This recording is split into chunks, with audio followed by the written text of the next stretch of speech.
Pessoal, não vamos esquecer de acionar o sino. Olá, combatentes do canal Arte da Guerra. No vídeo de hoje nós vamos abordar esse problema, tá, da Amazônia, que eu já vinha falando em diversas lives aqui. É uma preocupação de muita gente. O general Eduardo Vilas Boas vive mencionando esse assunto aí com relação à cobiça internacional, né, sobre a Amazônia. Porque eu penso da seguinte forma: existe queimada? Não tem a menor dúvida disso, né, gente? E também é tapar o sol com a peneira e dizer que não existe. Agora, essas queimadas que aconteceram nos últimos dias são altamente suspeitas, né?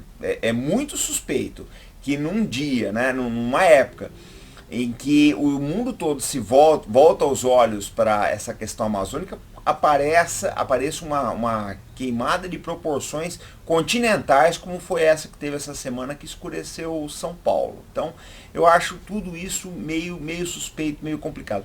Eu quero mostrar para vocês algumas repercussões internacionais que estão acontecendo com relação à Amazônia, depois eu vou voltar ao nosso posicionamento. Acompanhe conosco. Olha só, a rede social do Leonardo DiCaprio, o ator. Como ator, eu gosto muito do Leonardo DiCaprio, tá? Principalmente quando ele faz filmes com o Martin Scorsese. Mas como ativista social, por favor, né? O Leonardo, fica na sua, cada macaco no seu galho, não vem se meter no país dos outros, não, por favor.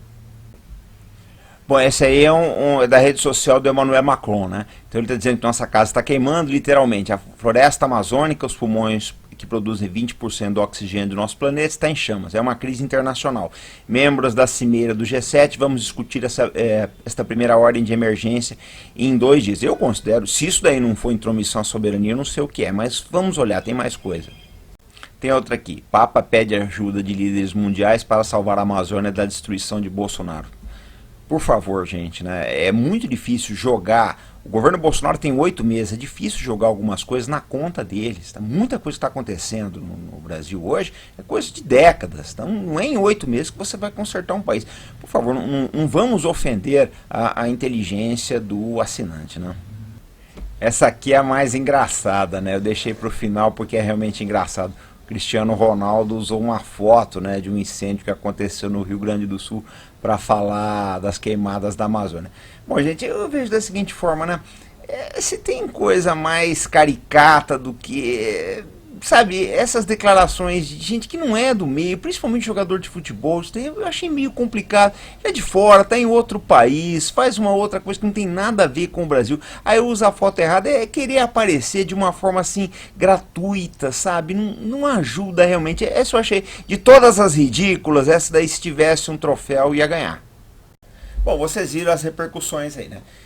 Eu já tinha falado, eu já tinha alertado diversas vezes que nós corremos o risco, tá, de no futuro, no médio e longo prazo, nos tornarmos párias internacionais, ou mesmo sofrermos sanções sérias, ou quiçá, né, bem lá longe, aí um problema de intervenção aqui por causa da Amazônia. Agora, eu vejo da seguinte forma: essa situação não adianta agudizá-la, né? Não adianta a gente criar aquele antagonismo monstruoso, não. Acho que tem que ser um trabalho mais silente. Então, trabalhar as Forças Armadas na Amazônia, iniciar uma mudança de imagem do Brasil aí fora, porque o que eu observo é que a imagem que o Brasil tem, eu converso com algumas pessoas na Europa, pessoas nos Estados Unidos, eles têm uma imagem completamente distorcida, primeiro do Brasil, segundo da Amazônia, terceiro do presidente Bolsonaro.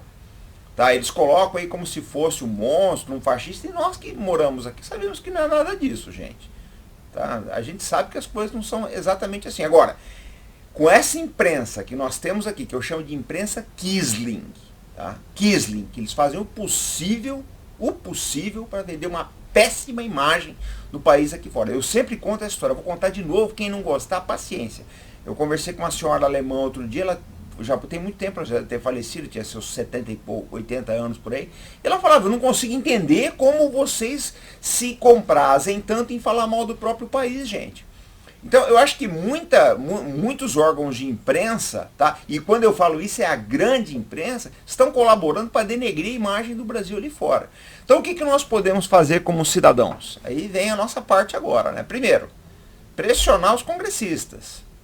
tá? No sentido de tomar medidas aí, tanto na parte de proteção, mas leis aí que reforcem a nossa soberania. Segundo, também esses órgãos de imprensa vão chegar... Gente, nós temos um instrumento poderosíssimo na mão, poderosíssimo, que é isso aqui, rede social. Isso é muito... Os dois instrumentos mais poderosos que nós temos hoje em dia são... Eu falo sempre, CPF, título de eleitor e telefone celular, porque a gente influi efetivamente, a gente tem condição de escrever para os jornais, escrever para as redes de televisão, escrever para os congressistas, tá? E pressionar, chegar para um jornal, chegar para uma rede de televisão e falar, meu amigo, não estou gostando da sua postura, tá? Com relação à soberania brasileira, não vou discutir mais. É assim que a coisa funciona, começa a espalhar, gente. Começa a espalhar, cria grupos de WhatsApp, cria grupos no Facebook, cria grupos no Telegram. Espalha, vai chegar uma hora que os caras vão falar, opa, não dá mais. Eu vou dar um exemplo, para quem duvida, uma coisa que aconteceu essa semana. Esse caso do atirador de elite que matou o sequestrador lá na ponte Rio-Niterói. A imprensa não tinha para onde correr. Porque o BOPE deu uma calça arriada na situação. Essa foi a realidade. Então a imprensa não podia falar mal do BOPE, porque o trabalho deles foi 100%. Não tinha como. Aí falaram mal do governador, que o governador desceu comemorando, que é uma coisa, não mexe tanto com a questão. Então eu acho assim, gente, ninguém consegue fugir da realidade. A partir do momento que nós começarmos a mostrar o que é a realidade, vai chegar um ponto que a imprensa vai ter que se render, vai falar, olha, não dá. A gente não tem condições de fugir disso. Então, o nosso papel como cidadãos, tá, em termos de propagar a soberania, de ajudar a mudar a imagem do Brasil, principalmente de fazer com que a imprensa, tá, trabalhe pró-Brasil, pró-cidadania, é muito importante. Então eu conclamo todos vocês, eu falo sempre, a comunidade do Arte da Guerra é uma comunidade que cresce todos os dias, é uma comunidade que influi muito, é uma comunidade muito peneirada, o pessoal que vem aqui, eu vejo que efetivamente estuda, tá? Briga para a mudança, é um pessoal aguerrido, um pessoal que gosta do Brasil mesmo.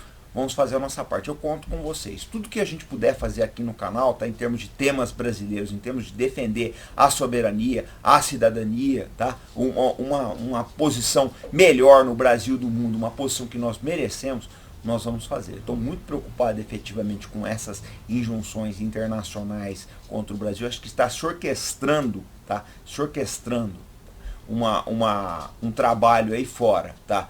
Para alijar a nossa soberania. Eu realmente estou muito preocupado. Isso daí não é teoria da conspiração, né, gente? Tá na cara. Hoje, eu mostrei agora há pouco, saiu em todas as redes sociais. Então vamos ficar vigilantes, tá? Vamos fazer a nossa parte aí no sentido de pressionar. Bom, gente, caminhando para o nosso encerramento, eu queria colocar o seguinte. A preservação ambiental do planeta não é apenas responsabilidade de brasileiros e sul-americanos, porque a floresta amazônica abrange outros países que não o Brasil também. É uma responsabilidade de todo mundo, principalmente as grandes potências que precisariam diminuir o seu consumo. Quanto à posição do Brasil, eu acho o seguinte, não adianta agudizar a crise, tá? Eu acho que algumas declarações do governo acabam por piorar o problema, tá? Eu acho que é um problema interno nosso, nós temos condições de resolver aqui, e não dá bola pro que acontece aí fora. Eu lembro, uma coisa que aconteceu, né? Eu acho que o grande problema do Brasil é que a gente deixa todo mundo se meter na nossa casa. Vou contar um caso que aconteceu em Israel recentemente. Uma deputada americana, tá? Ela é muçulmana, ela queria visitar a tia dela na Palestina e pediu para Israel. Os israelenses falaram, só pode vir se não for fazer proselitismo contra Israel. Ela, assim eu não quero, então não vem. Essa é a realidade. Eu achei a atitude de Israel bem pragmática. Olha, você pode vir aqui, mas não pode fazer proselitismo contra o país. Você não pode falar mal da gente na nossa própria casa. Agora no Brasil é engraçado, né? A gente nem precisa do gringo vir aqui porque a nossa própria imprensa desce o pau. Mas enfim, é realmente muito complicado. Eu acho que agora é hora da gente serenar os ânimos, iniciar uma ofensiva diplomática aí fora, tá? A imagem do Brasil precisa melhorar. Se a imagem corresponde, eu acho que não corresponde à realidade. Mas nós precisamos vender melhor a nossa realidade aí fora. O Brasil não pode ficar aí fora com a pecha de um pária internacional. Tá ok? Bom, então esse foi o vídeo de hoje. Nós estamos voltando amanhã, sempre com responsabilidade, compromisso. Fé no Brasil, pessoal. Até mais.